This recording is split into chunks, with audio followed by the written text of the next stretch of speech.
धन्यवाद प्रधानमंत्री जी। अब मैं आपसे अनुरोध करूंगा कि आप अपने विचारों से हमारा मार्गदर्शन करें। आदरणीय प्रधानमंत्री जी। नमस्ते जी। देश में चल रहा स्ट्रक्चरल रिफॉर्म्स का सिलसिला आज एक नए पड़ाव पर पहुंचा है। Transparent taxation, honouring the honest,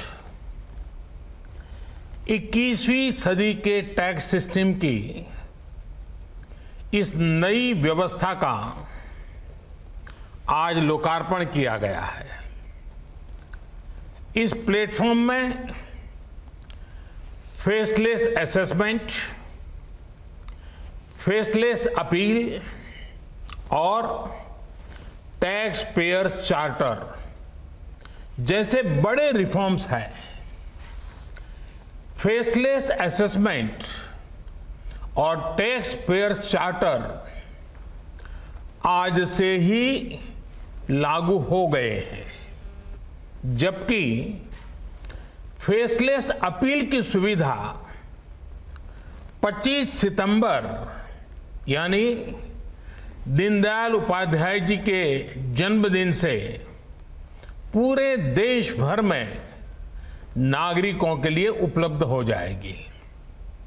अब टैक्स सिस्टम भले ही फेसलेस हो रहा है, लेकिन टैक्स पेयर को ये फेयरनेस और फियरलेसनेस का विश्वास देने वाला है।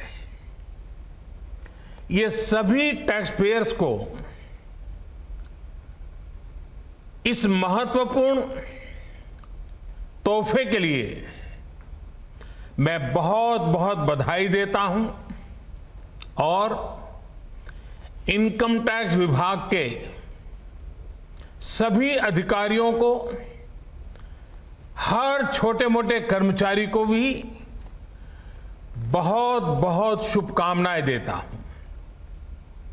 साथियों, बीते 6 वर्ष में हमारा फोकस रहा है banking the unbanked, securing the unsecured और फंडिंग द अनफंडेड। आज एक तरह से एक नई यात्रा शुरू हो रही है। ऑनरिंग द ऑनेस्ट, ईमानदार का सम्मान। देश का ईमानदार टैक्स पेयर राष्ट्र निर्माण में बहुत बड़ी भूमिका निभाता है। जब देश के ईमानदार टैक्स पेयर का जीवन आसान बनता है, वो आगे बढ़ता है, तो देश का भी विकास होता है, देश भी आगे बढ़ता है। साथियों, आज से शुरू हो रही नई व्यवस्थाएं, नई सुविधाएं, मिनिमम गवर्नमेंट, मैक्सिमम गवर्नेंस, इसके प्रति हमारी प्रतिबद्धता को और मजबूत करती है। ये देशवासियों के जीवन से सरकार को, सरकार के दखल को कम करने की दिशा में भी एक बड़ा कदम है। साथियों, आज हर नियम कानून को, हर पॉलिसी को प्रोसेस और पावर सेंट्रिक अप्रोच से बाहर निकालकर उसको पीपल सेंट्रिक और पब्लिक फ्रेंडली बनाने पर बल दिया जा रहा है। ये नए भारत के नए गवर्नेंस मॉडल का प्रयोग है और इसके सुखद परिणाम भी देश को मिल रहे हैं। आज हर किसी को ये एहसास हुआ है कि शॉर्टकट्स ठीक नहीं है। और हमारे यहां तो रेलवे स्टेशन पे लिखा जाता है, shortcut will you cut you short. गलत तौर तरीके अपनाना सही नहीं है। वो दौर अब पीछे चला गया है। अब देश में माहौल इस ओर आगे बढ़ रहा है कि कर्तव्य भाव को सर्वोपरि रखते हुए सारे काम होने चाहिए। सवाल यह है कि ये बदलाव आखिर कैसे आ रहा है? क्या ये सिर्फ सख्ती से आया है? क्या ये सिर्फ सजा देने से आया है? जी नहीं, बिल्कुल नहीं। इसके अगर मोटे मोटे तौर पर मैं कहूं तो 4 बड़े कारण हैं। पहला, पॉलिसी ड्रिवन गवर्नेंस। जब पॉलिसी स्पष्ट होती है तो ग्रे एरियाज मिनिमम हो जाते हैं और इस कारण व्यापार में, बिजनेस में और सरकार के और निर्णयों में भी डिस्क्रिशन की गुंजाइश कम हो जाती है। दूसरा, सामान्य जन की ईमानदारी पर विश्वास। तीसरा, सरकारी सिस्टम में ह्यूमन इंटरफेस को सीमित करके टेक्नोलॉजी का बड़े स्तर पर उपयोग। आज सरकारी खरीद हो, सरकारी टेंडर हो या सरकारी सेवाओं की डिलीवरी, सब जगह टैग इंटरफेस सर्विस दे रहे हैं। और चौथा, हमारी जो सरकारी मशीनरी है, जो ब्यूरोक्रेसी है, उसमें एफिशिएंसी, इंटीग्रिटी और सेंसिटिविटी के गुणों को रिवॉर्ड किया जा रहा है, पुरस्कृत किया जा रहा है। साथियों, एक दौर था जब हमारे यहां रिफॉर्म्स की बहुत बातें होती थी। कभी मजबूरी में कुछ फैसले लिए जाते थे, कभी दबाव में कुछ फैसले हो जाते थे, तो उन्हें रिफॉर्म कह दिया जाता था। इस कारण इच्छित परिणाम नहीं मिलते थे। अब ये सोच और अप्रोच दोनों बदल गई है। हमारे लिए रिफॉर्म का मतलब है रिफॉर्म नीति आधारित हो, टुकड़ों में नहीं हो, होलिस्टिक हो और एक रिफॉर्म दूसरे रिफॉर्म का आधार बने, नए रिफॉर्म का मार्ग बनाए। और ऐसा भी नहीं है कि एक बार रिफॉर्म करके रुक गए। ये निरंतर सतत चलने वाली प्रक्रिया है। बीते कुछ वर्षों में देश में 1,500 से ज्यादा कानूनों को समाप्त किया गया है। ईज ऑफ डूइंग बिजनेस की रैंकिंग में भारत आज से कुछ साल पहले 134वें नंबर पर था। आज भारत की रैंकिंग 63 है। रैंकिंग में इतने बड़े बदलाव के पीछे अनेकों रिफॉर्म्स हैं, अनेकों नियमों कानूनों में बड़े परिवर्तन है।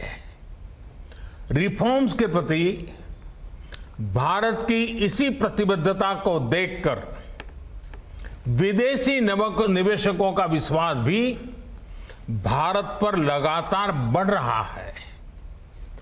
कोरोना के इस संकट के समय भी भारत में रिकॉर्ड एफडीआई का आना इसी का उदाहरण है। साथियों, भारत के टैक्स सिस्टम में फंडामेंटल और स्ट्रक्चरल रिफॉर्म्स की जरूरत इसलिए थी क्योंकि हमारा आज का ये सिस्टम गुलामी के कालखंड में बना और फिर धीरे धीरे इवॉल्व हुआ। आजादी के बाद इसमें यहां वहां थोड़े बहुत परिवर्तन किए गए, लेकिन लार्जली सिस्टम का कैरेक्टर, उसकी चाल चलन वही रहा। परिणाम यह हुआ कि जो टैक्स पेयर राष्ट्र निर्माण का एक मजबूत पिलर है, जो देश को गरीबी से बाहर निकालने के लिए योगदान दे रहा है, उसको कटघरे में खड़ा किया जाने लगा। इनकम टैक्स का नोटिस फरमान की तरह बन गया। देश के साथ छल करने वाले कुछ मुट्ठी भर लोगों की पहचान के लिए बहुत से लोगों को अनावश्यक परेशानी से गुजरना पड़ा। कहां तो टैक्स देने वालों की संख्या में गर्व के साथ विस्तार होना चाहिए था और कहां गठजोड़ की, सांठगांठ की व्यवस्था बन गई।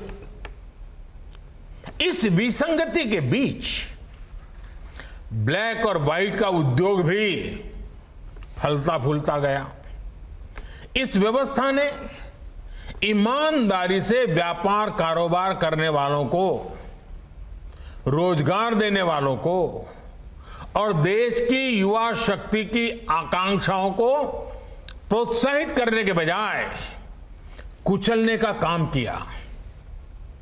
साथियों, जहां कॉम्प्लेक्सिटी होती है, वहां कंप्लायंस भी मुश्किल होता है।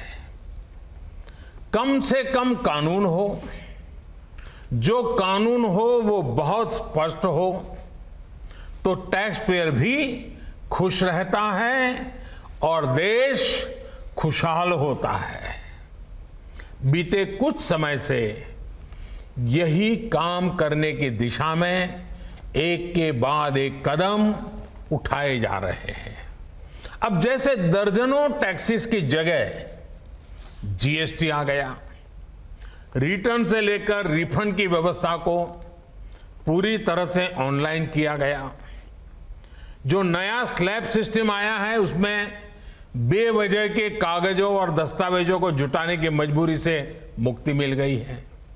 यही नहीं, पहले 10 लाख रुपए से ऊपर के विवादों को लेकर सरकार हाई कोर्ट और सुप्रीम कोर्ट पहुंच जाती थी। अब हाई कोर्ट में 1 करोड़ रुपए तक के और सुप्रीम कोर्ट में 2 करोड़ रुपए तक के केस की सीमा तय की गई है। विवाद से विश्वास जैसी योजना से कोशिश ये है कि ज्यादातर मामले कोर्ट से बाहर ही सुलझ जाए।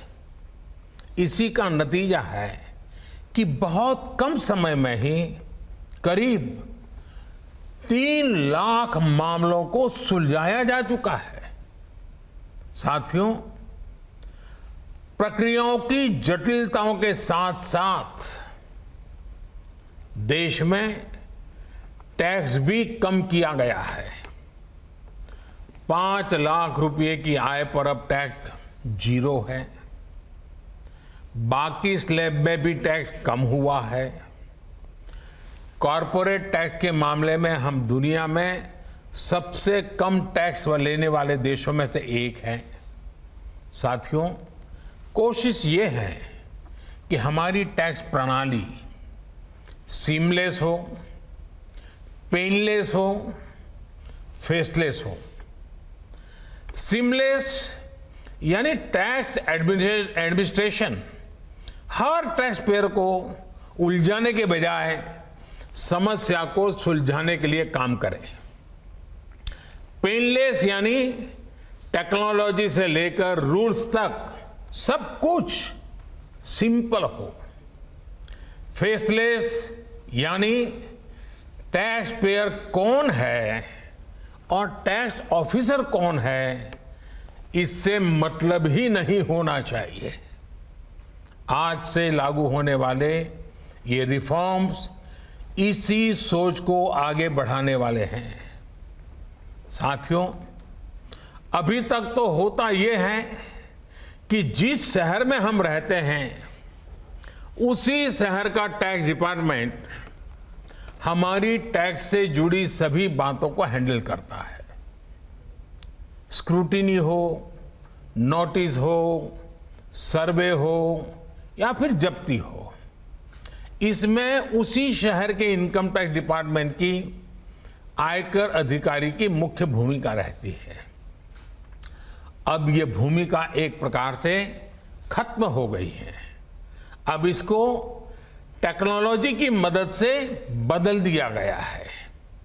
अब स्क्रूटिनी के मामलों को देश के किसी भी क्षेत्र में किसी भी अधिकारी के पास रैंडम तरीके से आवंटित किया जाएगा।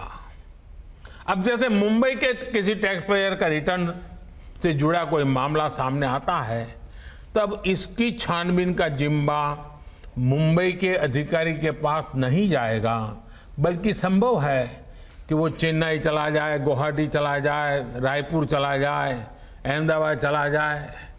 वो फेसलेस टीम के पास जा सकता है और वहां से भी जो आदेश निकलेगा उसका रिव्यू किसी दूसरे शहर, कहीं जयपुर हो जाएगा, बेंगलुरु हो जाएगा, चेन्नई हो जाएगा, कोची हो जाएगा, वहां की टीम करेगी।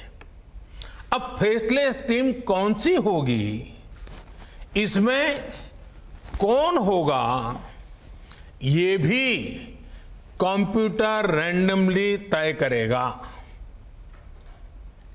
और ये प्रक्रिया भी बार बार उसमें बदलाव होता रहेगा। साथियों, इस सिस्टम से करदाता और इनकम टैक्स दफ्तर को जान पहचान बनाने का, प्रभाव और दबाव का मौका अब जीरो हो गया। सब अपने अपने दायित्व के हिसाब से काम करेंगे। डिपार्टमेंट को इससे लाभ ये होगा कि अनावश्यक मुकदमेबाजी बचेंगे उससे। दूसरा, ट्रांसफर पोस्टिंग में लगने वाली गैर जरूरी ऊर्जा से भी अब राहत मिलेगी। इसी तरह टैक्स से जुड़े मामलों की जांच के साथ साथ अपील भी अब फेसलेस होगी। साथियों, इस एक महत्वपूर्ण रिफॉर्म के साथ साथ आज भारत एक बहुत महत्वपूर्ण कदम उठा रहा है और वो है टैक्स पेयर चार्टर। ये टैक्स पेयर चार्टर भी देश की विकास यात्रा में बहुत बड़ा कदम है और टैक्स पेयर के लिए अधिकार और कर्तव्य दोनों को संतुलित करने का और सरकार की जिम्मेवारी पक्की करने का ये बहुत अहम कदम है।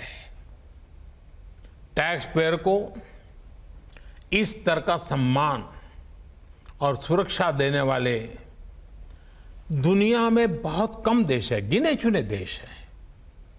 लेकिन अब भारत भी इस महत्वपूर्ण कदम की ओर अपने आप को ले जाकर के उसमें शामिल हो गया है।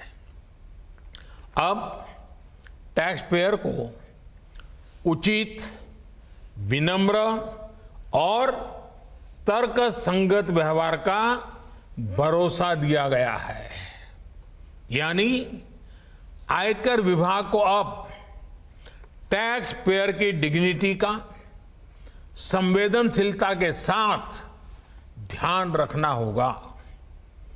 अब टैक्स पेयर्स की बात पर विश्वास करना होगा। डिपार्टमेंट उसको बिना किसी आधार के ही शक की नजर से नहीं देख सकता। अगर किसी प्रकार का संदेह है भी तो टैक्स पेयर को अब अपील और समीक्षा का भी अधिकार दिया गया है। साथियों, अधिकार हमेशा दायित्वों के साथ आता है, कर्तव्यों के साथ आते हैं। इस चार्टर में भी टैक्स पेयर से कुछ अपेक्षाएं की गई हैं। टैक्स पेयर के लिए टैक्स देना या सरकार के लिए टैक्स लेना ये कोई हक का अधिकार का विषय नहीं है, बल्कि ये दोनों का दायित्व है, जिम्मेवारी है, कर्तव्य है, रिस्पॉन्सिबिलिटी है। टैक्स पेयर को टैक्स इसलिए देना है क्योंकि उसी से सिस्टम चलता है। देश की एक बड़ी आबादी के प्रति देश अपना फर्ज निभा सकता है और उज्जवल भविष्य की ओर कदम भी रख सकता है। इसी टैक्स से खुद टैक्स पेयर को भी तरक्की के लिए, प्रगति के लिए बेहतर सुविधाएं और इंफ्रास्ट्रक्चर मिल पाता है। वहीं सरकार का ये दायित्व है कि टैक्स पेयर की पाई पाई का सदुपयोग करे। ऐसे में आज जब करदाताओं को सुविधा और सुरक्षा ये दोनों मिल रही हैं तो देश भी हर टैक्स पेयर से अपने दायित्वों के प्रति ज्यादा जागरूक रहने की अपेक्षा करता है। साथियों, देशवासियों पर भरोसा, इस सोच का प्रभाव कैसे जमीनी पर नजर आता है ये समझना भी बहुत जरूरी है। वर्ष 2012-13 में जितने टैक्स रिटर्न होते थे उसमें से 0.94% की स्क्रूटनी होती थी। वर्ष 2018-19 में ये आंकड़ा घटकर 0.26% पर आ गया है। यानी केस की स्क्रूटनी करीब करीब 1/4 हो गई है, 4 गुना कम हुई है। स्क्रूटनी का 4 गुना कम होना अपने आप में बता रहा है कि बदलाव कितना व्यापक है। साथियों, बीते 6 वर्षों में भारत ने टैक्स एडमिनिस्ट्रेशन में गवर्नेंस का एक नया मॉडल विकसित होते देखा है। We have decrease complexity, decrease taxes, decrease litigation, increase transparency, increase tax compliance, increase trust on the tax payer. साथियों, इन सारे प्रयासों के बीच बीते 6-7 साल में इनकम टैक्स रिटर्न भरने वालों की संख्या में करीब 2.5 करोड़ की वृद्धि हुई है। ये वृद्धि तो बहुत बड़ी है, लेकिन इस बात का हम इनकार नहीं कर सकते हैं कि इसके बावजूद भी 130 करोड़ के देश में ये बहुत कम है, बहुत कम है। इतने बड़े देश में सिर्फ 130 करोड़ में से 1.5 करोड़ साथी ही इनकम टैक्स जमा करते हैं। 130 करोड़ में 1.5 करोड़। मैं आज देशवासियों से भी आग्रह करूंगा, जो सक्षम है उनको भी आग्रह करूंगा, भिन्न भिन्न करके व्यापार उद्योग के संगठन चलाते हैं उनको भी आग्रह करूंगा। इस पर हम सबको चिंतन करने की जरूरत है, देश को आत्मचिंतन करना होगा। और ये हमारा आत्मचिंतन ही आत्मनिर्भर भारत के लिए आवश्यक है, अनिवार्य है। और ये जिम्मेदारी सिर्फ टैक्स डिपार्टमेंट की नहीं है, ये जिम्मेवारी हर हिंदुस्तानी की है, हर भारतीय की है जो टैक्स देने में सक्षम है, लेकिन अभी वो टैक्स नेट में नहीं है। वो स्वप्रेरणा से अपने आत्मा को पूछे, आगे आए। और अभी 2 दिन के बाद 15 अगस्त है। आजादी के लिए मरने मिटने वालों को जरा याद कीजिए, आपको लगेगा हां मुझे भी कुछ न कुछ देना चाहिए। आइए विश्वास के, अधिकारों के, दायित्वों के इस महत्वपूर्ण भावना का सम्मान करते हुए, इस प्लेटफॉर्म का सम्मान करते हुए नए भारत, आत्मनिर्भर भारत के संकल्प को सिद्ध करें। एक बार फिर देश के वर्तमान और भावी ईमानदार टैक्स पेयर को बहुत बहुत बधाई देता हूं, शुभकामनाएं देता हूं। और ये पहल, ये बहुत बड़ा फैसला लिया गया है। इनकम टैक्स के अधिकारियों को भी जितनी बधाई दे उतनी कम है। हर टैक्स पेयर ने इनकम टैक्स अधिकारियों को भी बधाई देनी चाहिए, क्योंकि एक प्रकार से उन्होंने अपने आप पर बंधन डाले हैं, अपने खुद की ताकत को, अपने अधिकारों को उन्होंने खुद ने काटा है। अगर इनकम टैक्स डिपार्टमेंट के अधिकारी इस प्रकार से आगे आते हैं तो किसको गर्व नहीं होगा? हर देशवासी को गर्व होना चाहिए। और पहले के जमाने में शायद टैक्स के कारण कुछ समस्याएं होगी, लोगों ने टैक्स देने के रास्ते पर जाना पसंद नहीं किया होगा। अब जो रास्ता बना है वो टैक्स देने की तरफ जाने का आकर्षक रास्ता बना है। और इसलिए आइए भव्य भारत के निर्माण के लिए इस व्यवस्था का लाभ भी उठाएं और इस व्यवस्था को जोड़ने के लिए आगे भी आए। मैं फिर एक बार आप सबका बहुत बहुत धन्यवाद करता हूं, अनेक अनेक शुभकामनाएं देता हूं। निर्मला जी और उनकी पूरी टीम को भी मैं बहुत धन्यवाद करता हूं कि एक के बाद एक देश के उज्जवल भविष्य के लिए लंबे अरसे तक प्रभाव पैदा करने वाले अनेक सकारात्मक निर्णयों का नेतृत्व कर रहे हैं। मैं फिर एक बार सबको बधाई देता हूं, सबका धन्यवाद करता हूं।